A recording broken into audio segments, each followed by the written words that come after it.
Call is now being recorded. Good evening everyone, good evening. तो जैसा कि आप सभी को पता होगा कि परीक्षा की तैयारी के लिए जो है अभी क्या चल रही है, गणित की मास्टर क्लास चल रही है। और इस गणित की मास्टर क्लास में जो है आपका एक क्लास हुआ था जिसमें हमने क्या किया था, बहुपद का जो है महत्वपूर्ण क्लास किया था, जो कि 15 फरवरी को हुआ था। तो बहुपद में हमने 5 क्वेश्चंस किया था और उम्मीद करता हूं कि वो पांचों क्वेश्चन नंबर 1 से लेके क्वेश्चन नंबर 5 तक सभी बच्चों को क्लियर हो गया होगा। एक बार वाइट टाइप कीजिए। तो आज हम लोग इसके आगे के क्वेश्चन को यहाँ पे डिस्कस करेंगे। जल्दी से सभी बच्चे बताएंगे, ठीक है। चलिए, तो आज का हम लोग बहुपद का एक क्वेश्चन रह गया था जो कि बहुपद में आने वाला सवाल है, उसे हमने नहीं किया था। तो अभी हम लोग जो है एक सवाल जो रह गया था उसे अभी हम लोग करेंगे, ठीक है। तो लास्ट क्लास में हमने 5 सवाल किया था, अभी हम जो है बहुपद का एक सवाल जो रह गया था उसे करेंगे। तो ये हमारा क्वेश्चन नंबर 6 है जो कि बहुपद का अंतिम सवाल है। इसके बाद न्यू चैप्टर स्टार्ट करेंगे। तो क्वेश्चन नंबर 6 देखिए, क्वेश्चन नंबर 5 के जैसा ही आप लोग को दिख रहा होगा। क्या कह रहा है, 16a square plus 4b square plus 9c square plus 16ab plus 12bc plus 24ac का गुणनखंड कीजिए। ये हमारा सवाल है। तो इसके लिए हमें एक फॉर्मूला पता होना चाहिए और वो फॉर्मूला है x plus y plus z का द होल स्क्वायर। और ये क्या होता है, तो x plus y plus z the whole square का फॉर्मूला होता है x square plus y square plus z square plus 2xy plus 2yz plus 2zx। ये फॉर्मूला होता है, ठीक है। तो ये इसे डबल 2 मत समझिएगा, ये 2zx है, ठीक है। तो ये हमें फॉर्मूला इस क्वेश्चन को करने के लिए क्या होना चाहिए, तैयार होना चाहिए। जब ये फॉर्मूला आपको तैयार होगा तो ये क्वेश्चन बहुत ही आराम से आप लोग कर ले जाएंगे। कैसे कर ले जाएंगे तो देखिएगा ध्यान से, मैं आपको दिखाता हूं कैसे करेंगे, समझिएगा। अब हमें जिसका फैक्टराइज करना है हम उसे यहां लिख लेते हैं, ठीक है। यहां लिख लेते हैं 16a square plus 4b square plus 9c square plus 16ab plus 12bc plus 24ac को हमने यहां पे लिख लिया। बातें समझ में आया, हमने यहां पे लिख लिया। अब हम इसे कैसे करेंगे तो ध्यान से सभी बच्चे समझेंगे कि अगर मैं आपसे कहता हूं, यहां पे देखिएगा कि 16a स्क्वायर का मतलब हुआ कि 4a का द होल स्क्वायर। कितने बच्चों को ये समझ में आया कि 16a स्क्वायर बराबर हो गया 4a का द होल स्क्वायर। क्या सभी बच्चों को ये क्लियर है पॉइंट कि 16a स्क्वायर को जो है हम लोग 4a द होल स्क्वायर लिख सकते हैं? क्या सभी बच्चों को क्लियर है ये बात, ठीक है। इसी प्रकार हम लोग 4b स्क्वायर को क्या लिख सकते हैं, हम 4b स्क्वायर को क्या लिखते हैं, 2b द होल स्क्वायर लिख सकते हैं। इसका मतलब क्या है कि a पे केवल स्क्वायर है और यहां पे क्या हो गया कि 4 पे भी स्क्वायर है, a पे भी स्क्वायर है, ठीक है। अब देखिए, अब हम 9c स्क्वायर को देखते हैं। 9c स्क्वायर को हम लोग 3c द होल स्क्वायर लिख सकते हैं। ये तीनों पॉइंट आप सभी बच्चों को क्लियर है कि नहीं क्लियर है? एक बार जल्दी से सभी बच्चे वाइट टाइप करके बता देंगे कि आप लोगों को ये तीनों पॉइंट क्लियर है। सभी बच्चे बता देंगे, क्लियर है ना सभी बच्चों को? क्लियर है सभी बच्चों को, ठीक है। देखिए, तो अब आपने सीख लिया है कि 16a स्क्वायर को हम लोग 4a स्क्वायर लिख सकते हैं। तो यहां पे लिख दीजिए आप 4a का the whole square plus 4b square को हम क्या लिख सकते हैं, 2b का द होल स्क्वायर लिख सकते हैं प्लस 9c स्क्वायर को क्या लिख सकते हैं, 3c द होल स्क्वायर लिख सकते हैं। अब आप देखेंगे कि यहां पे जो हमारा एक्स स्क्वायर था, यहां पे जो हमारा एक्स स्क्वायर था, वाई स्क्वायर था, जेड स्क्वायर था, कुछ ठीक किसी प्रकार ये भी हो गया। यानी यहां पे हमारा जो 4a स्क्वायर है ना वो x के बराबर है और यहाँ पे जो 2b स्क्वायर है वो किसके बराबर है, y स्क्वायर के बराबर है। और जो z स्क्वायर है वो किसके बराबर है, z 3c स्क्वायर के बराबर है।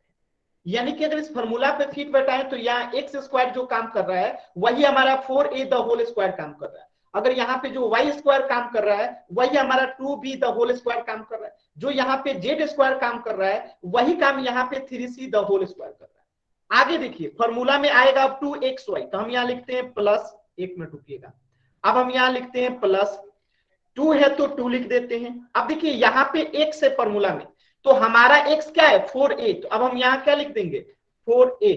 इसके बाद है y, तो हमारा y क्या है 2b, तो अब हम यहाँ 2b लिख देंगे प्लस। तो देखिए अगर आप इसे हल करेंगे, अगर आप इसे हल करते हैं, देखिए बातें समझ में आ रही है, अगर आप इसे हल करेंगे तो 16ab हो जाएगा। क्या यहाँ पे आप लोगों को ये समझ में आ रहा है कि ये 16ab को हम फॉर्मूला के आधार पे लिख दिए, 2 की जगह पे 2, इसके बाद यहाँ पे x था तो हमारा x 4a है तो हमने 4a लिख दिया, यहाँ पे y था तो हमारा y 2b था तो हमने 2b लिख दिया। फिर प्लस करते हैं, फिर फॉर्मूला में 2 है तो 2 लिख दिए, ठीक है। फिर y आता है, हमारा y क्या है 2b, तो हम यहाँ पे 2b लिख देते हैं, ठीक है। इनटू फिर क्या है जेड, तो हमारा जेड क्या है 3c, तो हम यहाँ पे 3c लिख देते हैं। अब इसे आप हल करेंगे तो देखिए ये 12bc आएगा, 2 दूनी 4, 4 3 12, 12bc हो गया। अब फिर प्लस लगाइए, प्लस फॉर्मूला में क्या है 2, तो 2 लिखिए। अब फिर जेड है तो हमारा जेड क्या है 3c, तो यहाँ पे 3c लिखिए, गुणे फिर से x है तो x क्या है हमारा 4a, तो यहाँ पे 4a लिखिए, ठीक है। अगर आप इसे हल करेंगे तो देखिए 4 3 12, अब 12 दूनी 24 ac हो जाएगा, यानी एकदम ये फॉर्मूला पे बैठ गया। तो अब जैसे इसको जो है इतने को, जिसे मैं रेड से घेर रहा हूं, इतने को अगर x plus y plus z the whole square लिख सकते हैं, ठीक है। अगर इतने को हम x plus y plus z the whole square लिख सकते हैं, तो क्या इस संख्या को हम लोग इसी फॉर्म में नहीं लिख सकते हैं? तो यहाँ पे हमारा x क्या हो जाएगा 4a हो जाएगा, प्लस यहाँ पे हमारा y क्या हो जाएगा 2b हो जाएगा, प्लस यहाँ पे z हमारा क्या हो जाएगा 3c हो जाएगा, और इसी का तो द होल स्क्वायर कर देंगे तो हो गया हमारा उत्तर। और इसको गुणनखंड करना है तो इसी को 2 बार लिख दीजिए, 4a plus 2b plus 3c, ठीक है। गुणे द होल स्क्वायर है तो एक बार और लिखेंगे 4a plus 2b plus 3c, हो गया ये हमारा आंसर। बातें समझ में आया? पूछिए, माइक ऑन करके पूछिए। नजरीन सैफी नाम से जो बच्चा है, एक बार माइक ऑन करके पूछिए आपको क्या नहीं समझ में आ रहा है।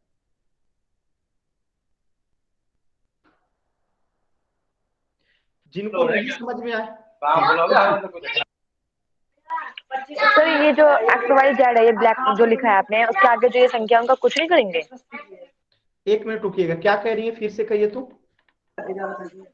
ये आपने ब्लैक में लिखा जो है एक्स वाई जेड, हाँ उसके आगे जो ये तो संख्या है, ये तो आपको कंपेयर करने के लिए लिखा गया है ना, इसका कोई जरूरत थोड़े है। वो तो हाँ वो तो ये पता तो है, पर मैंने इसके आपको आगे जो दिखाया, संख्या है, मैंने जो आप इसको, आपसे क्या मतलब है इस फॉर्मूला में इस संख्या का कोई जरूरत पड़ा आपको यहाँ पे दिखाने के लिए?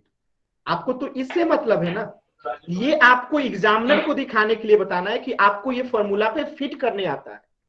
बात समझ में आया? आंसर तो आपको यहाँ से निकल जाएगा, लेकिन आप साबित कैसे कीजिएगा कि ये जो फॉर्मूला है इस पे फिट बैठ रहा है? तो इसलिए आपको ये पूरी चीजें लिखनी पड़ेगी। एग्जामिनर को पता तो चलना चाहिए ना कि आप इसे 16ab को जो है 2 इंटू 4a इंटू 2b लिखना आपको आता है। अगर आप ये नहीं लिखिएगा तो एग्जामिनर क्या समझेगा कि आपको इसे बदलने नहीं आता है। इसलिए आपको ये पूरा सीक्वेंस लिखना पड़ेगा। सर दोबारा रिपीट कर दो, क्या क्या रिपीट कर दो सर ये सवाल, क्या रिपीट नहीं पूछिए, कहां पे नहीं समझ में आया? अगर रिपीट करूंगा तो फिर क्लास आगे कैसे बढ़ेगा? मैंने पहले ही आपको 2 बार समझा दिया, इसके बाद फिर रिपीट करूंगा तो क्लास तो यहीं रुक जाएगा, आगे बढ़ेगा ही नहीं। तो आपको कहां नहीं समझ में आया ये मुझे बताइए, क्योंकि ये रिपीट करने से आपको समझ में नहीं आ जाएगा। अगर समझ रिपीट करने से आ जाता तो अभी मैं 2 बार कर दिया आपको आ गया होता। तो आप पूछिए आपको कहां नहीं समझ में आया, मैं बताऊंगा आपको क्या नहीं समझ में आ रहा है, कहां से क्या हो रहा है कि नहीं समझ में आ रहा है। मैंने कहा कि ये formula x plus y plus z the whole square होता है। क्या होता है? X square plus y square plus z square plus 2xy plus 2yz plus 2zx होता है। क्या आपको ये फॉर्मूला याद है? Yes sir. अगर याद है तो ये जो लिखा गया था 16a स्क्वायर, मैंने इसको यहाँ पे लिख दिया जिसे मैं घेर रहा हूं, ठीक है। अब मैंने इसको कहा कि 16a स्क्वायर को 4a द होल स्क्वायर लिख सकता हूं। ये समझ में आया आपको? यस सर, ये तो तो फिर समझ आपको में कहां नहीं समझ में आया ये तो बताइए। यही मेन था। अगर ये समझ में आया तो फिर दिक्कत क्या है? सर ये 2 4 ए ब्रैकेट 2 बी प्लस, यहाँ से समझ में नहीं आया सर। कहाँ से नहीं समझ में आया, फिर से बोलिए। जहाँ पर ब्लैक कलर से लिखा हुआ एक्स वाई जेड, उसके ऊपर से जो है आगे का समझ में नहीं आया, प्लस के बाद का। अरे तो यार यही तो लिखा हूं, जो 16a² है, जब इसे 4a² लिख सकते हैं तो यही तो लिखा हूं, 16a² की जगह पे 4a²। सर ये 2 कहाँ से आया सर? ये कौन सा 2? 3c² के बाद वाला 2? 3c² के बाद वाला 2? Yes sir. तो आपको यहाँ पे फॉर्मूला जब मैं बता रहा था कि फॉर्मूला में 2 है, तो हम यहाँ पे फॉर्मूला में 2 लिख यस दिए। सर, यस सर, यस अब सर। फॉर्मूला में जब x था तो हमारा x यहाँ पे 4a था, तो यहाँ पे हमने 4a डाल दिया। फॉर्मूला ओके में y था तो हमारा y 2b था, तो हमने यहाँ पे 2b लिख दिया। सर, यहाँ पर स्क्वायर क्यों नहीं आया? यहाँ पर स्क्वायर। सर समझ गए सर। क्लास को ध्यान से नहीं देखिएगा तो कैसे समझ में आएगा, आप ही बताइए। क्लास को जो लोग ध्यान से नहीं देखते उनको कभी भी समझ में नहीं आएगा। और किसी बच्चे को डाउट है? अगर सभी बच्चों को क्लियर है तो वाई टाइप कीजिए, जल्दी से आगे बढ़े हम लोग। ऐसे अगर समझिएगा तो फिर कैसे कंप्लीट होगा जी? आप लोगों के एग्जाम्स होने वाले हैं और क्लास में शांति से बैठ के अगर सुनने का कोशिश नहीं कीजिएगा, रिपीट करवाइएगा, तो कैसे बार बार एक ही चीज को बताया जाएगा? कोशिश कीजिए ना कि जब ना समझ में आए तभी पूछ ले। मैंने जब ये बताया आपको 16a² बराबर 4a द होल स्क्वायर होता है, तो अगर नहीं समझ में आया तो उसी समय पूछ लेना चाहिए था। इसके बाद कहते हैं सर रिपीट कर दो, रिपीट कर दो में तो ये भी आ जाएगा ना कि 16a² बराबर 4a² आपको समझ में आया कि नहीं आया। ठीक है, तो इन सब चीजों को थोड़ा सा ध्यान रखिए। अगर एक ही क्वेश्चन मुझे पढ़ाना है 1 घंटा तो बताइए, मैं एक ही क्वेश्चन पढ़ा देता हूं। तो चीजों को समझने का कोशिश कीजिए। अगर नहीं भी समझ में आता है तो आप बताओ, माइक ऑन करने के लिए मैं कहता हूं कि माइक ऑन करके बताओ कहां पे दिक्कत है, तो वहीं पे पॉइंट समझा दूंगा। ठीक है, इन सब चीजों को थोड़ा सा आप लोग ध्यान रखिएगा तो आप लोग के लिए फायदा होगा। चलिए, तो ये चैप्टर हो गया समाप्त। पिछले क्लास में मैंने कितना क्वेश्चन कराया था? 5 क्वेश्चन कराया था, और ये 6 क्वेश्चन। तो बहुपद से ये 6 प्रकार के क्वेश्चन आपको तैयार करना है। यानी इस पे आधारित अगर कोई भी क्वेश्चन आ जाए तो आप बना सके, ऐसा आपको खुद को तैयार करना है। ये बात सभी को क्लियर है ना कि इसी 6 प्रकार के क्वेश्चन को तैयार करना है, कि इस पे आधारित अगर कोई भी क्वेश्चन आ जाए तो आपको तैयार रहना चाहिए। क्लियर है सभी बच्चों को? क्लियर है ना? चलिए आगे बढ़ते हैं। तो आज हमारा जो अगला चैप्टर है वो है 2 चरों वाला रैखिक समीकरण। नहीं कर सकता रिपीट। आप लेट ज्वाइन किए हैं तो बाकी बच्चे 15 मिनट पहले यहां क्या कर रहे थे? अब आप अकेले के लिए मैं रिपीट करूंगा तो 15 मिनट उन बच्चों के लिए नुकसान होगा कि नहीं होगा? अब आप क्लास के बाद में पूछना, लास्ट में। ठीक है, जो लेट जुड़ते हैं वो क्लास के एंड में पूछेंगे, क्योंकि आप अकेले की वजह से बाकी बच्चे जो समय से जुड़े उनको तो नुकसान हो जाएगा ना। चलिए, तो समझते हैं। अगला चैप्टर है हमारा 9M04, जिस चैप्टर का नाम है 2 चरों वाले रैखिक समीकरण। तो पहली बात कि समीकरण होता क्या है? देखिए, जैसे मैंने बताया था, एक होता है चर, एक होता है अचर। ठीक है, तो चर क्या होता है? Variables x y z. अचर क्या होता है? जिसका वैल्यू नहीं बदलता, 1 2 3। जब ये दोनों मिल जाते हैं, जैसे x + 1 हो गया, तो ये क्या बन गया? ये बन गया व्यंजक, एक्सप्रेशन। ये क्या बन गया? x + 1 व्यंजक बन गया। लेकिन जब हम x + 1 या 2x + 2 या कुछ भी, कोई भी व्यंजक हो, इसमें इक्वल का साइन लगा देते हैं।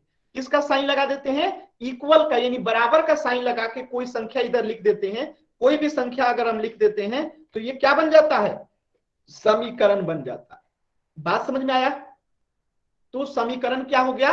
तो यहां पे 2 चर वाला रैखिक समीकरण कर रहा है, यानी कि 2 क्या होना चाहिए? 2 इसमें आपको वेरिएबल्स होना चाहिए, जैसे कि 5x + 2y + 10 = में 0 लिख दिया। तो यहां पे आप देखेंगे कितने चर हैं? 2 चर हैं, x और y। और ये रैखिक क्यों कह रहे हैं? क्योंकि इसका पावर क्या है? 1 है, इसलिए रैखिक है। समीकरण क्यों कह रहे हैं? क्योंकि इक्वल का साइन है। तो अब आपको चैप्टर का मतलब समझ में आ गया कि इसमें हम क्या पढ़ने वाले हैं, जिसमें दो चर होगा, वो रैखिक होगा और समीकरण होगा, यानी दो चर वाले रैखिक समीकरण को हम लोग पढ़ने वाले हैं। तो 5x + 2y + 10 = 0 क्या है, एक दो चरों वाला रैखिक समीकरण है। बातें समझ में आई आप लोगों को, क्लियर है? ये सभी चीजें आप लोग अपने स्कूल में पढ़े होंगे। तो यहाँ पे कंसेप्ट पढ़ाने की कोशिश नहीं की जा रही है, आपको क्वेश्चन सिखाने की कोशिश की जा रही है। चलिए, तो पहला क्वेश्चन आपके सामने है कि अगर इस चैप्टर से क्वेश्चन पूछेगा तो किस टाइप के क्वेश्चन आपसे पूछ सकता है। तो देखिए, इस चैप्टर से आपको जो पूछेगा 2 से 3 नंबर वाला क्वेश्चन पूछेगा, किस टाइप का पूछेगा, तो देखिए लिखा गया है कि √2x, ठीक है, बराबर 7y - 9 को कैसे लिखना है, ax + by + c = 0 के फॉर्म में लिखना है, ठीक है, यानी √2x = 7y - 9 को इस फॉर्म में लिखना है। तो एक बात आपको जानना होगा कि ये जो लिखा गया है ना, ये दो चर वाले रैखिक समीकरण का जनरल फॉर्म है, सामान्य स्वरूप है। यहाँ पे x जो है और y जो है क्या है, दो चर है, ये क्या है, दो चर है, और a b और c क्या है, यहां पे जो है वास्तविक संख्या है, रियल नंबर है। बात समझ में आया, क्या है, रियल नंबर है। और a और b जो होगा कभी जीरो नहीं हो सकता है। अगर a और b जीरो हो जाएगा तो ये x पूरा जीरो हो जाएगा, अगर b जीरो हो जाएगा तो ये y वाला भी पूरा जीरो हो जाएगा। इसलिए a और b जो होगा जीरो नहीं हो सकता है ये भी क्या, रियल नंबर, यानी कि अचर संख्या है, 1 2 3 4 5 यही सब संख्या है। लेकिन ये a और b जो है जीरो को छोड़ के कुछ भी हो सकता है, ठीक है। तो ये क्या है, एक सामान्य सा जनरल फॉर्म है दो चर वाले रैखिक समीकरण का, जिसमें ये x और y क्या है, दो चर है, a b c क्या है, वास्तविक संख्या है, रियल नंबर है, जहां पे a और b जो है जीरो के बराबर नहीं हो सकता है। तो इतनी बातें आप लोग पहले से पढ़े होंगे और जानते भी होंगे, इसलिए हम लोग अब सीधे क्वेश्चंस पे आते हैं, ठीक है। तो क्वेश्चंस हमारा कह रहा है, क्वेश्चंस हमारा क्या कह रहा है कि आपको जो है दिए गए समीकरण को जो है इस फॉर्म में लिखना है, ठीक है। तो इसको हम लोग लिखना शुरू करते हैं, पहले क्वेश्चन को उतार। अब देखिए, इसको लिखना है ना, तो √2x तो सही है। अब इस यहाँ पे y वाला फॉर्म चाहिए, तो 7y को हम इधर लेके आएंगे तो क्या हो जाएगा, -7y हो जाएगा, और ये 9 इधर आएगा तो क्या हो जाएगा, +9 हो जाएगा, और इधर क्या बचेगा, 0 बचेगा। यानी कि आप देख सकते हैं कि हम लोग इसके फॉर्म में लिख दिए हैं √2x, उसके बाद y वाला है तो सॉरी प्लस हो गया ना, इसको माइनस कीजिए, ठीक है, क्या हो गया, -7y हो गया, +9 हो गया, =0 हो गया। तो यहां पे आप देख सकते हैं कि हमसे जो प्रश्न में कहा गया था कि इस समीकरण को इसके रूप में लिखिए, तो हमने लिख दिया इसको इसके रूप में, है कि नहीं। x का कोफिशिएंट यहाँ पे a है, यहाँ पे x का कोफिशिएंट √2 है, यहाँ पे y का कोफिशिएंट b है, यहाँ पे y का कोफिशिएंट -7 है, यहाँ c है, यहाँ पे 9 है। तो आपसे प्रश्न में पूछा गया a b c बताइए, तो आप बताइएगा यहाँ पे a बराबर क्या होगा, जब x का कोफिशिएंट a है तो यहाँ पे x का कोफिशिएंट √2 है, यानी कि a बराबर क्या है, √2 है। यहाँ पे b बराबर क्या है, -7 है, और c बराबर क्या है, c बराबर 9 है। दिख नहीं रहा है जी, आपको दिख नहीं रहा है, क्लियर है, बातें समझ में आई सभी बच्चों को। तो ये आपका आंसर हो जाएगा, ठीक है।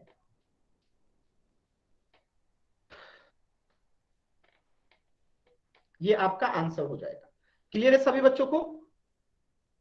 यहां पे हमें एक समीकरण दिया गया था √2x = 7y - 9, हमने इसको बदलना था ax + by + c के रूप में। हमने इसको क्या किया, 7y को इधर लाया तो -7y हो गया, -9 को इधर लाया तो +9 हो गया, इधर में 0 बच गया। फिर हमने कंपेयर किया, x का कोफिशिएंट a है, यानी यहाँ पे x का कोफिशिएंट √2 है, यानी a बराबर √2। यहाँ पे y का कोफिशिएंट b है, यानी यहाँ पे y का जो कोफिशिएंट होगा वो b होगा, तो -7, यहाँ पे c तो यहाँ पे 9, खत्म, ठीक है।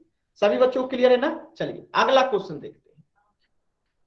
अगला क्वेश्चन जो है आपसे जो है क्वेश्चन नंबर 2 जो है, एक बार पहले आप लोग पोल में जाइए और इस प्रश्न को करने का कोशिश कीजिए, फिर मैं आपको समझाता हूं। सभी बच्चे पोल में जाएंगे, इस क्वेश्चन को करने की कोशिश करेंगे, फिर मैं आपको समझाता हूं।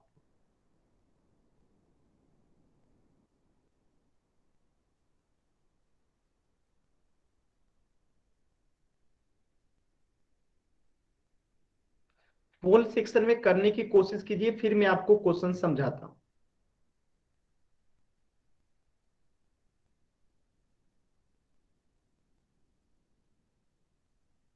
और क्लास के टाइम पे जुड़ा कीजिए, जो लोग समय से नहीं जुड़ते हैं, वो भी इंपॉर्टेंट क्लास, जबकि मैं बता चुका हूं कि ये मास्टर क्लास है, हर एक सवाल बहुत महत्वपूर्ण होगा आपके एग्जाम्स के लिए, हर एक सवाल जो है इंपॉर्टेंट है, क्योंकि यही सभी सवाल आपको एग्जाम्स में भी आने वाले हैं। तो हर एक सवाल, हर एक मिनट बहुत कीमती है।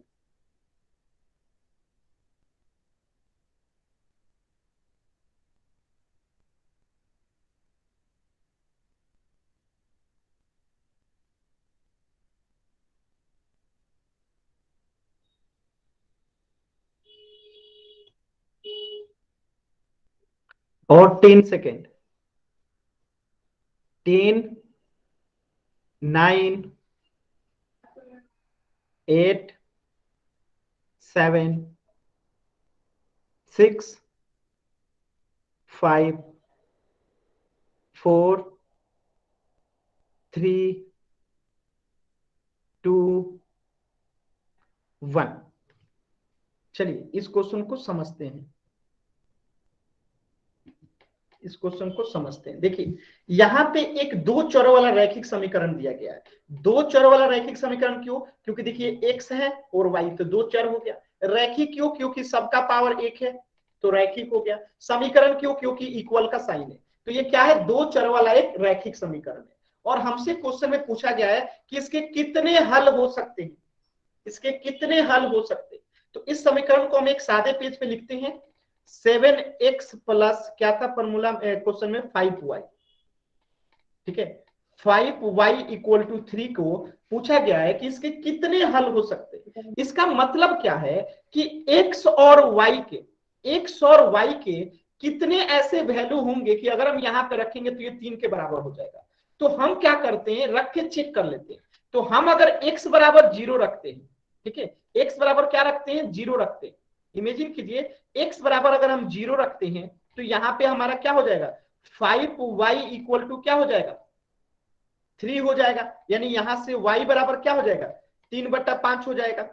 यानी कि जैसे ही x बराबर हमने 0 लिया, y बराबर हमें क्या मिल गया? 3/5 मिल गया। अब आप कहेंगे इससे का क्या मतलब है? इसका मतलब है कि ये इसका एक हल है। आपको कैसे पता इसका हल है? तो देख लीजिए, 7 x के जगह पे 0 रखिए, प्लस 5 y के जगह पे कितना रखिए? 3/5 लिखिए, आई इक्वल टू 3 रखिए, तो 5 से 5 कट गया, इधर 0 हो जाएगा, तो 3 बराबर 3 हो गया। यानी ये क्या है? इसका एक हल निकल गया। ये क्या हो गया? इसका एक हल हो गया। तो यही क्वेश्चन में पूछा गया है कि इस तरीके से इसके कितने हल हो सकते हैं। तो देखिए आपने x बराबर एक बार 0 किया ना, अब y बराबर एक बार 0 कीजिए। अब y बराबर एक बार आप 0 कीजिए, तो y बराबर 0 करेंगे तो ये पूरा 0 हो जाएगा। तो यहां से 7x बराबर कितना हो जाएगा? 3। 7x बराबर क्या हो जाएगा? 3। और यहां से x बराबर अगर आप निकालेंगे तो 3/7 हो जाएगा। यानी कि एक हल और हमें क्या प्राप्त हो गया कि x बराबर 3/7 और y बराबर 0 भी क्या है? इसका एक हल है। इसका एक हल ये भी है, इसका एक हल ये भी है। तब तो फिर हमको और भी हल मिल जाएगा ना। हमने x बराबर 0 रखा तो एक हल y का आ गया। अब इसी प्रकार अगर मैं कहूं 7x प्लस 5y बराबर 3 और मैं कहूं इस बार x बराबर 1 रख देता हूं, ठीक है, तो y बराबर कुछ ना कुछ तो आ ही जाएगा। अगर मैं x बराबर 2 रखूंगा तो y बराबर कुछ ना कुछ आ जाएगा। x बराबर 3 रखूंगा तो y बराबर कुछ ना कुछ आ जाएगा। तो इससे निष्कर्ष क्या निकलता है? इससे यही निष्कर्ष निकलता है कि जैसे जैसे हम y का मान बदलेंगे y का वैल्यू बदल जाएगा। यानी कि दो चर वाला रैखिक समीकरण है, दो चर वाला अगर रैखिक समीकरण है तो इसके अनगिनत हल हो सकते हैं, यानी कि अपरिमित रूप से अनेक हल हो सकते हैं, इनफाइनाइटली मेनी सॉल्यूशंस हो सकते हैं। कितने लोगों के बात में ये बात जो है समझ में आया कि अगर कोई भी इक्वेशन हो, जैसे 7x प्लस 5y यहां पे दिया गया है, तो मैंने कहा इसके अनगिनत हल होंगे। क्यों होंगे? क्योंकि इसमें दो चर हैं, एक ही पावर है, रैखिक समीकरण है। तो मैंने कहा कि इसी के नहीं, कोई भी दो चर वाला अगर समीकरण हो, ये दो चर वाला कोई भी समीकरण हो, तो इसके भी अनगिनत ही हल होंगे।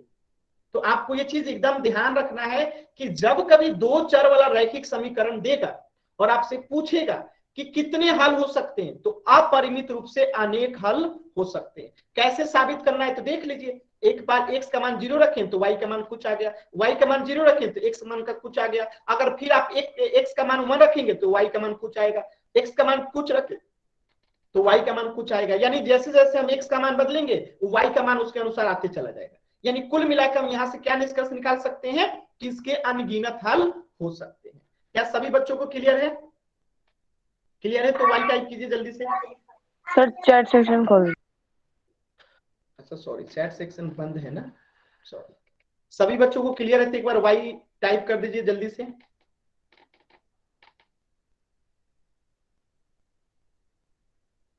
ठीक है, चलिए अगला क्वेश्चन करते हैं।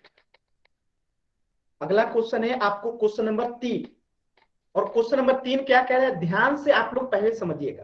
क्वेश्चन नंबर 3 कह रहा है कि एक और दूसरा क्वेश्चन का ना सेकंड शॉट लेना था। इसको अनट्रू। हो गया स्क्रीनशॉट? क्वेश्चन का सर, चलिए क्वेश्चन का। लिखिए, चलिए देखिए क्वेश्चन नंबर 3 क्या कह रहा है कि जांच कीजिए कि निम्नलिखित में से कौन समीकरण इतना का हल नहीं है। हल नहीं है मतलब कि 2x plus Y equal to 10 दिया गया है, और हमसे कह रहा है कि ये एक क्या होता है, x होता है, और y क्या होता है, ये होता है। तो सबका x और y दिया गया है, ठीक है, सबका x और y दिया गया है, सबका x और y दिया गया है। हमें चेक करना है कि किसका मान यहां पे हम रखेंगे कि बराबर नहीं होगा। बराबर अगर हो नहीं होगा तो इस क्वेश्चन का उत्तर होगा, अगर बराबर होगा मतलब कि ये उसका क्या है, हल है। तो हमसे पूछा गया कौन सा हल नहीं है, तो सभी विकल्पों को इस समीकरण में रखिए, और देखिए किसका x और y का मान रखने पे ये समीकरण जो है बराबर नहीं होता है। जो बराबर नहीं होगा वही इस समीकरण का हल नहीं होगा। तो सभी बच्चे जाएंगे चैट सेक्शन में, मैं बंद करता हूं, पोल सेक्शन में आंसर करेंगे। जाइए सभी बच्चे पोल सेक्शन में आंसर कीजिए, चेक करके जो बराबर नहीं होगा x और y के मान रखने पे वही इसका आंसर होगा। सर इसमें 2 आ रहे हैं। हो ही नहीं सकता है, आप करो तो पहले, एक ऊपर वाला एक नीचे वाला। ठीक, पहले करिए। आप माइक ऑन करके नहीं बोलना है, पहले करिए। अब बिना माइक ऑन करे मैं समझाऊंगा ना, पहले आप करिए। तो इसका मतलब आपको गुणा करने नहीं आता है। पहले आप करिए, फिर मैं आपको दिखाता हूं कि कैसे एक ही आंसर होगा।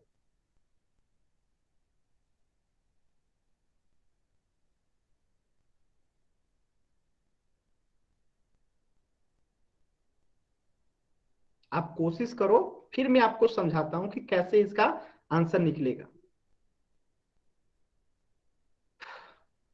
इसमें हल नहीं पूछा गया है, यानी कि बराबर होगा तब तो हल हो जाएगा, बराबर जो नहीं होगा वही आंसर होगा।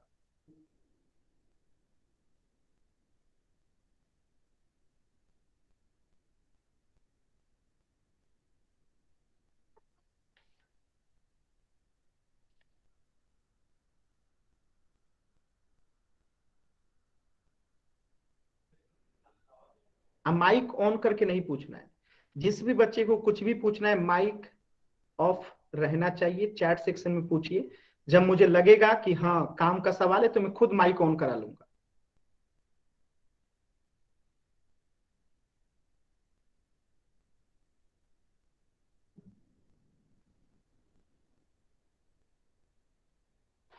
अधिकतर बच्चों ने जो है गलत चीजों को कॉपी किया, उन्होंने कह दिया कि 2 का आंसर हो रहा है, लोगों ने ऐसे ही मार दिया आंसर।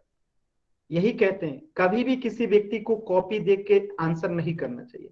हो सकता है कि आपसे ज्यादा अज्ञानी वो व्यक्ति हो, ठीक है, इसलिए अपने दिमाग को यूज कीजिए। दूसरे की दिमाग को देखा देखी आप आंसर करेंगे, आपका भी गलत हो, ठीक है। खुद पे विश्वास कीजिए, ठीक है। आप जिसके कॉपी में से देख के लिख रहे हैं, हो सकता है उसे खुद ही नहीं आता, और आपने उसमें से देखा, आपका भी गलत। अपना दिमाग लगाइए। चलिए 10 सेकेंड और फिर मैं समझाता हूं। 10, 9, 8, 7, 6 5 4 3 2 1। चलिए मैं समझाता हूं, समझिएगा। उसके बाद जिनको जो इच्छा होगा पूछिएगा। यहां पे इक्वेशन दिया गया है 2x plus Y equal to 10 और पूछा गया इनमें से कौन सा जो होगा इसका हल नहीं है। तो पहली बात, कौन इसका हल होगा, तो हम सभी विकल्पों को चेक करते हैं। तो पहला विकल्प देखते हैं। पहले विकल्प में x का मान दिया है 1 और y का मान दिया है 8। हम यहाँ पे मान रखते हैं। देखिए 2 गुने 1 हो जाएगा प्लस y की जगह पे 8 हो जाएगा इक्वल टू 10। इसको हल करेंगे तो 2 गुने 1 क्या होगा 2 और 8 जोड़ेंगे तो कितना हो जाएगा 10 बराबर 10 हो गया। यानी कि ये पहला विकल्प जो होगा क्या होगा, इसका हल होगा।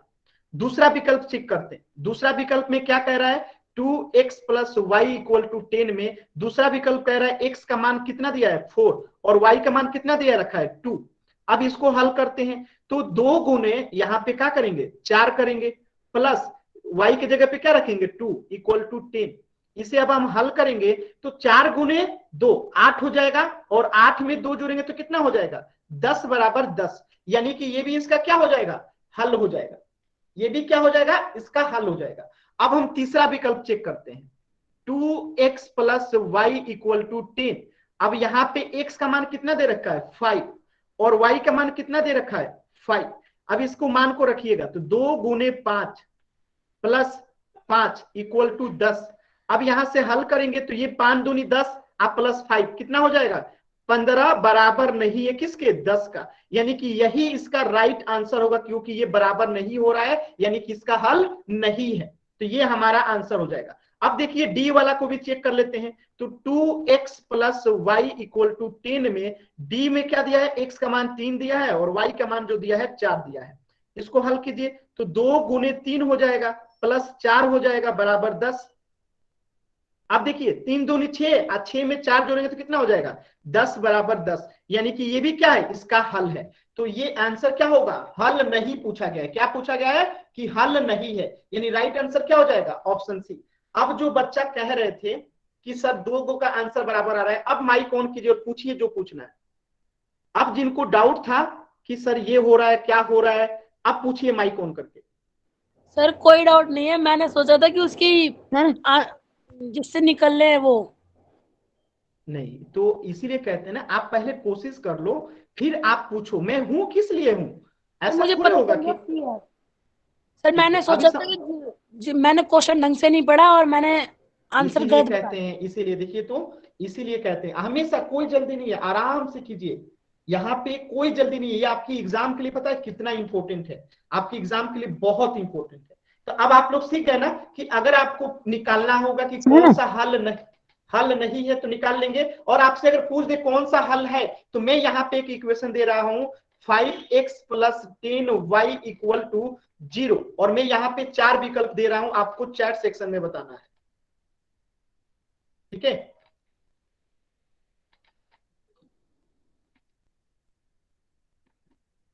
बताना है कि इसका कौन सा हल है। आपको बताना है इसमें से इस इक्वेशन का कौन सा हल होगा। चैट सेक्शन में सभी बच्चे आंसर करेंगे। पिछला क्वेश्चन क्या था, पूछा था कौन सा हल नहीं है। मैं पूछ रहा हूं कि इस इक्वेशन का कौन सा हल है, सभी बच्चे करेंगे। कोई किसी का कॉपी नहीं करे, अपना दिमाग लगाइए जैसे मैंने सिखाया था।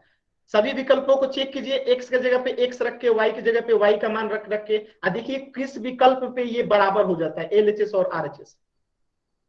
कोई किसी का कॉपी नहीं करेगा, अपने से करना है।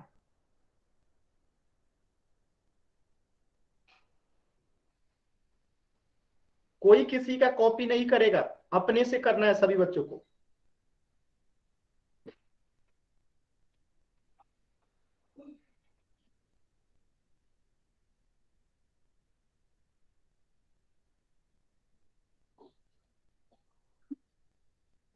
चलिए 10 सेकेंड और 10 9 8 7 6 5 4 3 2 1। मैंने पूछा था हल, तो जो बराबर होगा तो हम यहाँ पे डायरेक्टली 0 रखते हैं। देखिए 5 गुने 0 कर देंगे x का मान, और यहाँ पे y का मान भी 0 कर देंगे। अब प्लस, तो यहाँ पे अगर हम करेंगे 10 गुने 0 बराबर 0, तो ये बताइए 5 गुने 0 बराबर 0, अब प्लस 0 बराबर 0, यानी कि 0 बराबर 0, यानी कि ये क्या होगा, ये जो होगा 0 0 होगा अगर मान, तो हल हो जाएगा। अगर आपको लगता है कि सर 0 3 भी हो जाएगा तो आप करके देख लो, बराबर नहीं होगा। आपके कुछ लोग ए कर रहे हैं ना, चलिए मैं ए का भी चेक कर देता हूं आपके सामने। देखिए कुछ लोग कह रहे हैं ए, तो ए में x का मान रखिए 1 और y का मान रखिए 2। देखिए 5 गुने 1 हो जाएगा 5, और 10 गुने 2 हो जाएगा 20 बराबर 0। तो यहाँ पे क्या हो गया, 25 बराबर 0, कभी होगा नहीं होगा, यानी कि ये हल नहीं है। और मैंने क्या पूछा था, कौन सा हल है, तो सिर्फ एक ही हल है, 0 0 0। ठीक है, अभी सभी बच्चों को क्लियर है। तो आपके एग्जाम में दोनों तरीके से क्वेश्चन पूछ सकता है कि निम्नलिखित में से कौन से समीकरण का हल है, ये भी पूछ सकता है कि कौन सा हल नहीं है। तो आपको आना चाहिए कि कैसे निकालते हैं। ठीक है, आगे बढ़े, बहुत अच्छा। चलिए अब आपके सामने एक क्वेश्चन आया है, और ये क्वेश्चन 100% आपके एग्जाम में आएगा, तो बहुत ही महत्वपूर्ण क्वेश्चन है। तो ध्यान से इस क्वेश्चन को समझते हैं। सभी बच्चे अब स्क्रीन पे देखेंगे और इस क्वेश्चन को समझने का प्रयास करेंगे। ठीक है, एक मिनट, सभी बच्चे जो है स्क्रीन पे देखेंगे और इस क्वेश्चन को समझने का प्रयास करेंगे। हम आपको एक ग्राफ पहले सिखाते हैं, फिर उस क्वेश्चन को बनाना सिखाएंगे। ठीक है, तो पहले क्या करते हैं, हम आपको ग्राफ बनाना सिखाते हैं।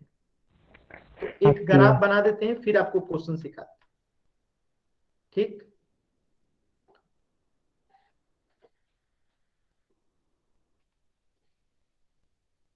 ये मैंने एक ग्राफ बना दिया, इसे कहते हैं वाई एक्सिस। ठीक है, और इसे कहते हैं एक्स एक्सिस, हिंदी में एक्स अक्ष और वाई अक्ष। ठीक है, वाई अक्ष और एक्स एक्स। अब यहां पे मैं नंबर डाल देता हूं 1,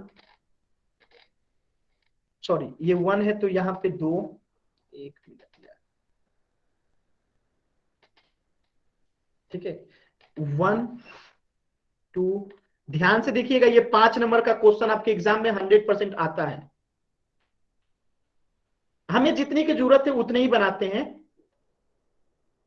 इक्वल ही रहता है। ग्राफ कॉपी जो आपको मिलेगा इक्वल ही रहेगा, तो हमें जितने से जरूरत है इतना बनाए हैं, आपको समझाने के लिए मुझे जितनी की आवश्यकता है। ठीक है, 1 2 3 4 5 6 7 8 9। अब देखिए मैं आपसे कह रहा हूं कि मुझे x बराबर जो है आपको 2 बताना है कहां होगा। तो x बराबर 2 का मतलब क्या होता है, x बराबर 2 का मतलब होता है कि y से 2 कदम दूर।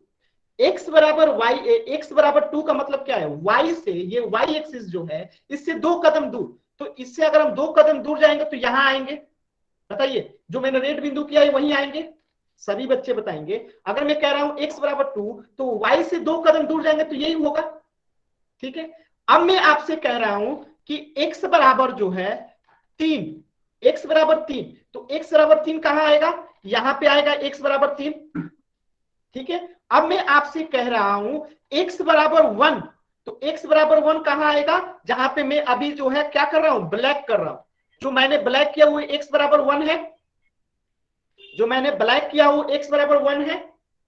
सभी बच्चों को यहां तक क्लियर है। अब मैं अगर आपसे कहूं x बराबर 0, तो x बराबर 0 जो होगा, मैं जहां पे येलो कर रहा हूं यहीं पे होगा ना, x बराबर 0 यही होगा। तो अगर मैं इस लाइन को खींच दूंगा, तो ये लाइन जो मैं खींच रहा हूं ना, ये x बराबर 0 को दिखा रहा है कि नहीं दिखा रहा है, सभी बच्चे बताएंगे। ये x बराबर 0 को दिखा रहा है कि नहीं दिखा रहा है, दिखा रहा है ना, x बराबर 0 को दिखा रहा है। अब मेरे एक सवाल का जवाब दीजिएगा सभी बच्चे। तो आपने x बराबर 0 तो सीख लिया कि x बराबर 2 यहाँ आएगा, x बराबर 3 यहाँ 3 नंबर पे आएगा, x बराबर 1 यहाँ ब्लैक वाला आएगा, और x बराबर 0 जो होगा ये y एक्सिस पे ही दिखाई देगा। यानी आपने यहां से क्या सीखा कि x बराबर 0 होगा तो इसका समीकरण कौन दिखाएगा, इसका समीकरण y एक्सिस दिखाता है। ठीक है, अगर x बराबर 0 है तो इसका समीकरण कौन दिखा रहा है, y एक्सिस दिखा रहा है। इसलिए मैंने इसे येलो कलर से लिखा है। ठीक है, इसका समीकरण कौन दिखा रहा है, वाई एक्सिस दिखा रहा है। अब आपको मैं दिखाता हूं एक और, यहां पे ध्यान से देखिएगा। अब मैं आपसे कह रहा हूं कि y बराबर जो है 2 है, y बराबर क्या है 2 है। तो y बराबर 2 बताइए, एक से दो कदम उधर जाएंगे, तो एक से दो कदम उधर जाएंगे तो यहां पे कहीं आएगा जिसे मैंने अभी ग्रीन किया है। अगर y बराबर 2 करेंगे तो एक से दो कदम दूर जाएंगे तो यहां पे कहीं आएगा। अब मैं आपसे कह रहा हूं कि y बराबर जो है 3 है, तो यहां से अब हम कहां जाएंगे, 3 पे जाएंगे, तो ये y बराबर 3 हो गया। अब मैं आपसे कह रहा हूं y बराबर 1, तो यहां पे आएगा y बराबर 1। और अब मैं कहूं y बराबर 0, तो यहां कहीं आएगा। अब y बराबर 0 को मैं ब्लू से दिखा रहा हूं, ठीक है। अगर मैं इस लाइन को खींच दूं तो ये लाइन जो मैंने अभी ब्लू कलर से कर रहा हूं, ये क्या दिखा रहा है, जो मैं ब्लू खींच रहा हूं तो ये क्या दिखा रहा है, जिसको मैंने ब्लू कलर से दिखा रहा हूं, ये दिखा रहा है एक्स एक्सिस को। बताइए, तो y बराबर 0 जो होता है उसका समीकरण कौन दिखाता है, एक्स एक्सिस दिखाता है। और जो x बराबर 0 होता है उसका समीकरण कौन दिखा रहा है, येलो वाला दिखा रहा है, y एक्सिस। क्या इतनी बातें सभी बच्चों को समझ में आ गया। विजय नाम से जो भी बच्चा है, अगर आपने ऐसा दोबारा काम किया, अनावश्यक मैसेज किया, तो मैं आपको निकाल दूंगा, क्लास से बाहर कर दूंगा, ठीक है। तो आपको ये बातें समझ में आ गई कि x बराबर 2, यहाँ पे x बराबर 3, 1, 0 सब समझ गए। तो आपको एक चीज याद रखना है कि अगर x बराबर 0 होता है तो y एक्सिस क्या करता है, उसका समीकरण दिखाता है। अगर y बराबर 0 होता है तो x एक्सिस जो होता है y बराबर 0 का समीकरण दिखाता है। इतनी बातें क्लियर है सभी बच्चों को, क्लियर है ना, क्लियर है ना सभी बच्चों को, ठीक है। अब क्वेश्चंस पे आते हैं। आपका क्वेश्चंस यहाँ पे क्या कह रहा है, क्वेश्चंस कह रहा है, क्वेश्चन में दिया गया है कि 9x plus 7y equal to 63 का आलेख खींचिए। क्या खींचिए, आलेख खींचिए, यानी कि आपको वही ग्राफ पे बताना था। तो ऐसा प्रश्न जब भी आता है तो हमें दो बिंदु निकालना रहता है, यानी इसके दो हल निकालने होते। तो हल निकालने का सबसे अच्छा तरीका है, और हमेशा यही कीजिएगा, एक बार x को 0 कर दीजिए। अगर हम x को 0 करेंगे तो ये 9 गुने 0 बराबर 0 हो जाएगा, यानी यहां से हमें क्या प्राप्त होगा, 7y बराबर 63 प्राप्त होगा। और यहां से अगर हम y बराबर निकालेंगे तो हमें क्या मिल गया, 63/7, यानी कि y बराबर हमें प्राप्त हो गया 9, ठीक है। तो हमने जैसे ही x बराबर 0 किया तो y बराबर 9 प्राप्त हो गया। अब एक बार अब क्या कीजिए, इसी इक्वेशन में जो है 9x plus 7y equal to 63 में एक बार y को 0 कर दीजिए, ठीक है। y को 0 करेंगे तो ये y को 0 करेंगे तो 7 गुने 0 0 हो जाएगा पूरा। तो यहां क्या बचेगा, सिर्फ 9x बचेगा बराबर 63। और यहां से अगर x निकालेंगे आप तो 63/9 हो जाएगा, और कटेगा तो ये कितना हो जाएगा, 7 हो जाएगा। यानी यहां से हमें क्या प्राप्त हो गया, 7 प्राप्त हो गया। तो हमें दो बिंदु प्राप्त हो गया। दो बिंदु कैसे प्राप्त हो गया, तो देखिए यहां पे ऐसे आपको एग्जाम में सेम टू सेम बनाना है। हमने यहाँ पे x रखा, यहाँ पे y रखा, तो जैसे ही हमने x को 0 किया, x को 0 किया तो हमें y क्या मिला, हमें y 9 मिला। और जैसे ही मैंने y को 0 किया तो हमें x क्या मिला, 7 मिला। बातें समझ में आ रही है।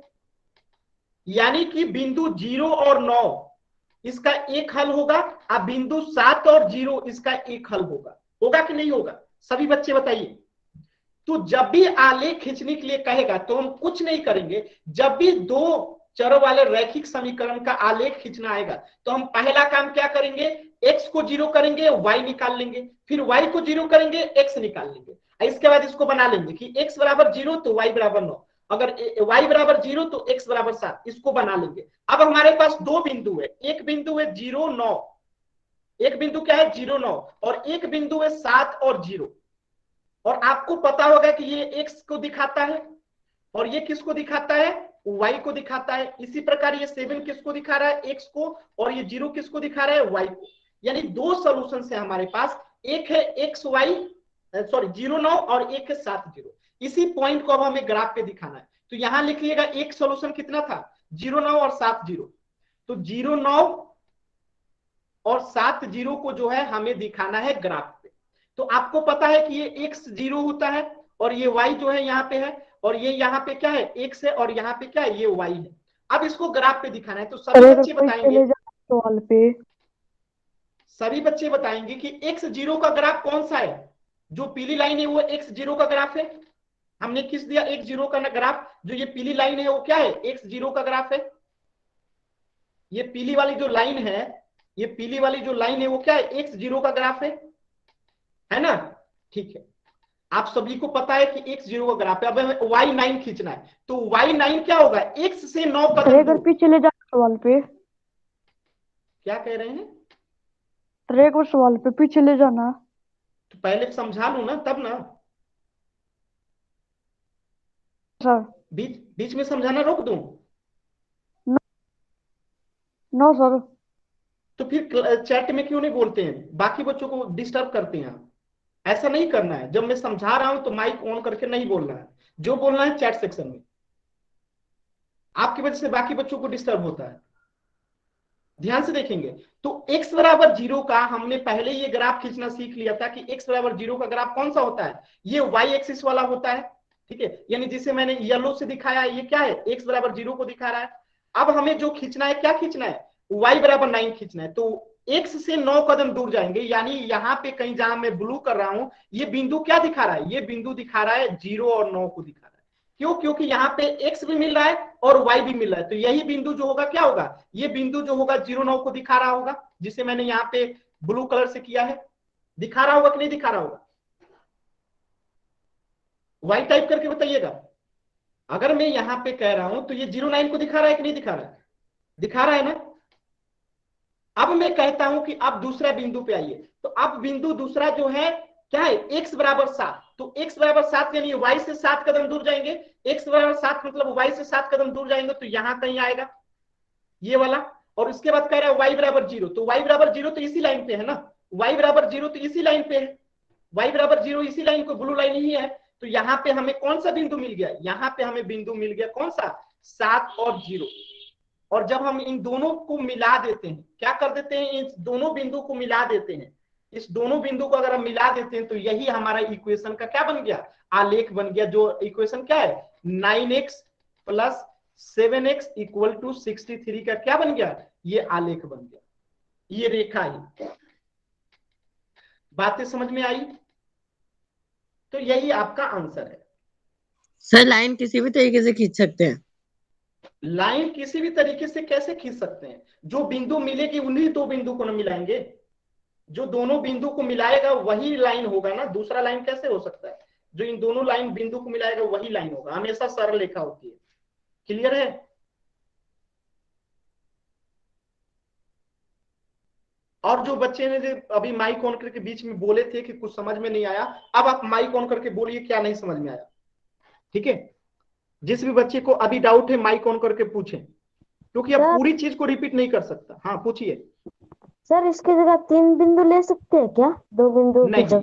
नहीं नहीं नहीं, एक लाइन खींचने के लिए 2 बिंदु चाहिए, हम 2 ही बिंदु निकालते हैं। और एग्जाम में हमेशा आपको एक बार x को 0 एक बार y को 0 मान के 2 बिंदु निकाल लेना है और लाइन खींच देना है, बस इससे ज्यादा कुछ नहीं करना है। सर अगर डिजिट ज्यादा दी हो तो? क्या दियो ज्यादा, सर डिजिट अगर ज्यादा दी हो तो? ज्यादा डिजिट दे ही नहीं सकता है। लीनियर इक्वेशन इन 2 वेरिएबल पे सिर्फ 2 ही वेरिएबल होगा, x और y होगा। और हमें किसी भी लाइन को खींचने के लिए सिर्फ 2 बिंदु चाहिए, जो कि हम 2 बिंदु निकाल रहे हैं। एक लाइन को सर खींचने के लिए अगर इक्वेशन, सर ये इक्वेशन ये माइनस में हुई तो माइनस वाला करेंगे ना फिर? आपको माइनस से क्या मतलब है, आपको x और y के वैल्यू से मतलब है ना, x और y के वैल्यू से मतलब है ना, सॉरी यहाँ पे y होगा। ठीक है, आपको तो x और y के वैल्यू से मतलब है ना। सर एक बार x और y की वैल्यू निकालना बता दो एक बार। आप क्लास समय से नहीं जुड़े थे, अब क्लास के एंड में आप पूछना। ठीक है, जो बच्चे क्लास समय से नहीं जुड़ते हैं वो क्लास के एंड में पूछेंगे। तो अभी बाकी बच्चों को क्लियर है, बाकी बच्चों को ये क्वेश्चन क्लियर है। अगर ऐसे आप लोग कीजिएगा, बीच क्लास में जुड़ के कहिएगा फिर से बता दो, तो क्या क्वेश्चंस कभी कंप्लीट हो पाएगा आप लोगों का। तो इन सब चीजों को ध्यान रखिए। ठीक है, इतना मेहनत से आदमी कोई आपको हर एक पॉइंट, मैंने पहले यहीं पे सारी चीजें बता दी थी कि x बराबर 0 कहां होगा, y बराबर 0 कहां होगा। तो यहाँ पे x बराबर 0 दिखा रहा है, तो हमने x बराबर 9 y बराबर 9 यहाँ पे ला दिया। फिर यहाँ पे ये क्या दिखा रहा है, y बराबर 0 दिखा रहा है, तो x बराबर 7 यहाँ ले, दोनों पॉइंट को मिला दिया, एकदम आसान था। लेकिन कोई सुनेगा ही नहीं तो कैसे समझ में आएगा। अब आराम से इंतजार कीजिए, क्लास के एंड में पूछिएगा। ये रहा आपका आंसर जो कि मैंने खुद खींचा था, और यहाँ पे देखिए खींचा हुआ है।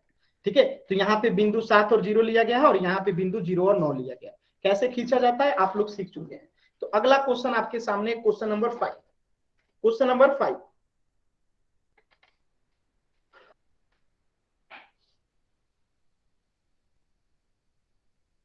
8 गुने 7, माइक ऑन करके पूछिए। मीना नाम से जो बच्चे हैं माइक ऑन करके पूछिए, समझ नहीं पा रहा हूं क्या कह रहे हैं, माइक ऑन करके पूछ लीजिए। मीना नाम से जो भी बच्चे हैं माइक ऑन करके पूछ लीजिए। देखिए जब मुझे नहीं समझ में आता है तो मैं खुद कहता हूं माइक ऑन करने के लिए, अब आप नहीं पूछिएगा तो क्या कहूं। चलिए देखिए क्वेश्चन नंबर 5 क्या कह रहा है कि बिंदु 3 और 4 जो है समीकरण 3y = ax + 7 के आलेख पे स्थित है। यानी इसका क्या है, ये एक सॉल्यूशन है, हल है। आलेख पे स्थित है मतलब क्या है, इसका एक सॉल्यूशन है। कौन सा, बिंदु 3 और 4 जो है इस समीकरण का, कौन से समीकरण का, 3y = ax + 7 का क्या है, आलेख पे स्थित है। तो आपको a का मान निकालना है। किसका मान निकालना है, a का मान निकालना है। कुछ नहीं, ये जो होता है क्या होता है, x को दिखाता है, ये जो होता है क्या होता है, y को दिखाता है। तो x और y का मान भर दीजिए, y बराबर यहाँ पे 4 भर दीजिए, और x बराबर यहाँ जो है 3 भर दीजिए, ऑटोमेटिकली a बराबर निकल जाएगा। तो 3 गुने यहाँ पे क्या हो जाएगा, 4 हो जाएगा, और यहाँ पे a गुने क्या हो जाएगा, 3 हो जाएगा प्लस 7। अब इसे हल कीजिए, 4 में 3 से गुणा करेंगे कितना हो जाएगा, 12। a में 3 से गुणा करेंगे तो 3a प्लस 7। अब ये 7 इधर आएगा तो क्या होगा, 12 - 7 हो जाएगा, और इधर बचेगा 3a। अब बताइएगा 12 में से 7 जाएगा कितना बचेगा, 5, और इधर कितना बचेगा, 3a। तो यहां से a बराबर कितना हो जाएगा, 5/3 हो जाएगा, जो कि आपके क्वेश्चन में पूछा गया। क्लियर है सभी बच्चों को।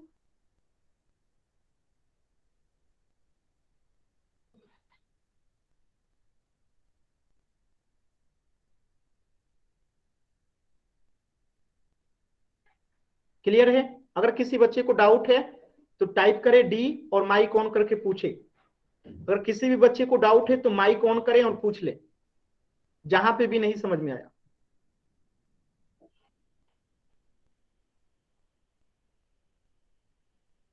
चलिए अगला क्वेश्चन देखते हैं, क्वेश्चन नंबर 6। ठीक है, क्वेश्चन नंबर 6 कह रहा है कि समीकरण दिया गया है कौन सा, 2x + 8 = 0 दिया गया है। इसका ज्यामितीय निरूपण करना है, यानी इसका आलेख खींचना है। तो एक बार कह रहा है एक चर वाला, एक चर वाला मतलब सिर्फ x का मान निकल के आएगा। तो देखिए यहाँ पे 2x बराबर क्या हो जाएगा, -8 हो जाएगा, और यहां से अगर हम x का मान निकालेंगे तो कितना आ जाएगा, -8/2। अगर इसको काटेंगे तो ये कितना हो जाएगा, -4 हो जाएगा। यानी कि हमें x बराबर -4 दिखाना है। तो अगर हमें सिर्फ एक ही चर होता है, क्या होता है, सिर्फ एक ही चर होता है, तो हम उसे संख्या रेखा पे दिखा देते। जैसे मैंने यहाँ पे एक संख्या रेखा लिया, और ये क्या होता है, x एक्सिस होता है। ठीक है, ये x एक्सिस होता है, बीच में 0 1 2 3 4 5, यहां पे -1 -2 -3 -4, और हमें x बराबर 4 दिखाना है। तो x बराबर -4 दिखाना है, तो यहां पे कहीं जो होगा x बराबर -4 दिखा रहा होगा, ये हमारा पहला का आंसर हो गया। एक चर है तो क्या है, अगर एक चर है तो ये हमारा आंसर हो गया। एक चर था तो x बराबर -4, तो x से हम क्या कर दिए, -4 दिखा दिए, तो संख्या रेखा पे आ गया। लेकिन जैसे ही दो चर आता है, यानी अब हमें y भी दिखाना होगा, तो जैसे ही हमें y दिखाना होगा तो हम क्या करेंगे, फिर से अब हम ये दोनों बनाएंगे। देखिए एक x बनाएंगे, फिर y बनाएंगे। ठीक है, फिर यहाँ पे ये क्या हो गया, x ये y हो गया, और ये क्या हो गया, x हो गया। यहाँ पे हम फिर नंबरिंग करेंगे।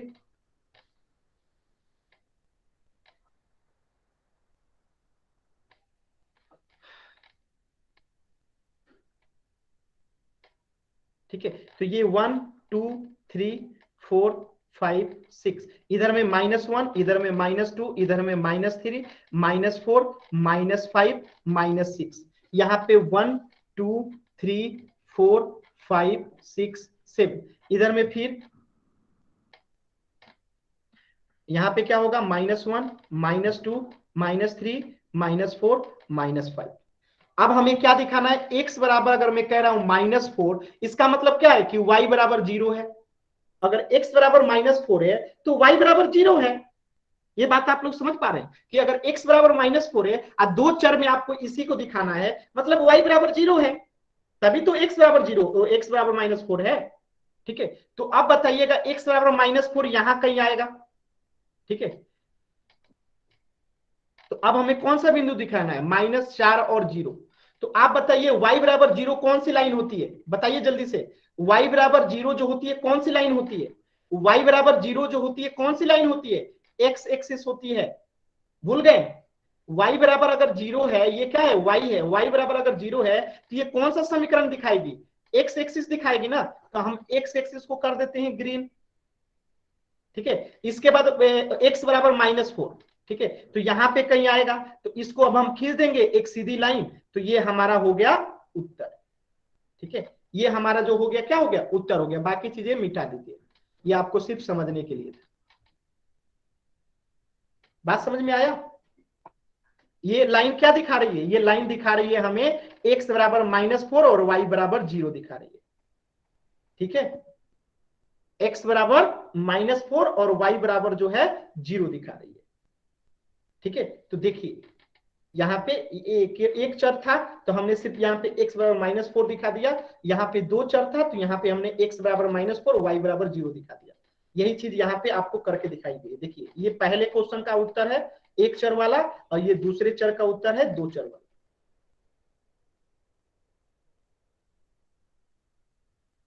ठीक है,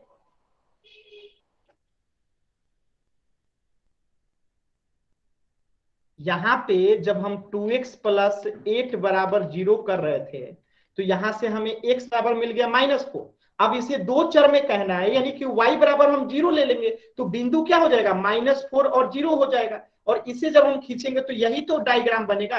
और अभी तो पिछला क्वेश्चन में आपने बनाना सीखा था डायग्राम, कहां गया ये क्वेश्चन में, अभी आपने सीखा था 7 0 दिखाने के, 0 9 दिखाने के लिए। तो वही काम तो वहां पे हम लोग कर रहे हैं, यही काम तो यहाँ पे भी किया गया है, -4 0 को दिखाने के लिए। तो ये जो लाइन है ना, ये जो लाइन गई है ब्लैक वाली, ये क्या दिखा रही है, 0 दिखा रही है। तो यही बिंदु तो दिखाएगा ना आपको। ये वाला बिंदु क्या दिखा रहा है, ये वाला बिंदु -4 और 0 दिखा रहा है। ठीक है, ये वाला बिंदु जो है -4 x को और 0 दिखा रहा है इसको, तो ये 0 हो गया, खत्म। समझ में आया। अभी भी अगर किसी बच्चे को डाउट है तो देखिए माइक ऑन करके आराम से पूछिए डाउट, कोई दिक्कत नहीं है। माइक ऑन करके पूछना है, क्योंकि अब चैट सेक्शन में नहीं, माइक ऑन कीजिए और पूछिए। किसी भी बच्चे को डाउट है माइक ऑन कीजिए और पूछिए। नजरीन सैफी नाम से जो बच्चे हैं माइक ऑन कीजिए और पूछिए। किसी भी बच्चे मैं को ये डाउट बोल है। रही थी, हाँ, मैं ये बोल रही थी जो आपने पिछले मतलब जैसे ये वाला ग्राफ बताइए बनाया था ना आपने पहले। कौन सा ग्राफ, ये वाला। हाँ यही यही, हाँ ये बताइए। वाई एक्सिस है ना, आपने एक हम्म। संख्या इस साइड लिखी है और एक उसके ये यही मतलब। होता है ग्राफ का, यही नियम है कि ऊपर जाएगा y एक्सिस तो प्लस में, नीचे जाएगा तो निगेटिव। राइट साइड में x एक्सिस पॉजिटिव और लेफ्ट साइड में x एक्सिस जो होता है निगेटिव होता है। ये नियम है, ऐसा ही होता है। आपको ये सारी चीजें स्कूल में बताई हुई होगी, और ये अभी मैं नहीं बता सकता। इसलिए नहीं बता सकता क्योंकि आपका अभी जो है ना रिमीडिएशन क्लास नहीं चल रहा है, ये एग्जाम की तैयारी के लिए चल रहा है। तो यहाँ पे सिर्फ क्वेश्चन पे आधारित ही मैं आपको बता सकता हूँ। अब मैं आपको ये नहीं बता सकता कि यहाँ पे 1 ही 2 क्यों होता है, यहाँ पे -1 -2 क्यों होता है। फिर मुझे आपको नंबर सिस्टम पढ़ाना पड़ेगा। बात समझ में आ रहा ओके है। सर। तो अभी हम लोग क्वेश्चन के माध्यम से सीख रहे हैं ना, तो ये आपको मैं अभी नहीं बता सकता कि यहाँ पे 1 2 3 4 5 6 क्यों होता है, इधर ऊपर में 1 2 3 4 5 6 क्यों होता है, नीचे में -1 2 माइनस क्यों होता है। ये आपको नंबर सिस्टम में पढ़ना है। ठीक है, जब संख्या रेखा पढ़ाया जाता है। ठीक है, ओके सर। और किसी बच्चे को, और किसी बच्चे को पूछना है कुछ, नहीं पूछना है तो मैं आपको एक लिंक देता हूं, होमवर्क ध्यान से नोट कीजिएगा सभी बच्चे। ठीक है, होमवर्क ध्यान से कीजिएगा, सभी बच्चों को करना है होमवर्क। इसलिए करना है क्योंकि आपका अटेंडेंस इसी से लगेगा। देखिए चैट सेक्शन में मैंने एक लिंक दिया है, आपको इस लिंक से जाके क्या करना है, अपना SRN नंबर डालना है। आपसे भाषा पूछा जाएगा, हिंदी या इंग्लिश। उसके बाद आपको 8 से 9 क्वेश्चन मिलेगा और आपको उसको सॉल्व करना है। पोल में ही 9 क्वेश्चन को जवाब देना है। कॉपी पे नहीं बनाना है, पोल में ही जवाब देना है। आप चाहो तो वीडियो को रोक के कॉपी में बना के आंसर कर सकते हो, लेकिन आपको पोल में आंसर करना है। ठीक है, तो लिंक मैंने भेजा है, आपको इसे होमवर्क में करना है। इसमें बहुपद का जो पिछला चैप्टर आपका समाप्त हुआ था उसी से रिलेटेड केवल क्वेश्चंस होंगे। ठीक है, तो आगे ये चैप्टर आज खत्म हो गया आप लोग का, दो चर वाला रैखिक समीकरण। तो अगले क्लास में इस चैप्टर का भी लिंक आपको मिलेगा। ठीक है, सर को दोबारा भेजना। भेज दिया हूं, अभी भेजा ही हूं, अभी ऊपर ही है, कहीं गया नहीं है। सर नहीं मतलब अभी कॉल कट गई थी ना तो दोबारा भी किया है मैंने। ठीक है,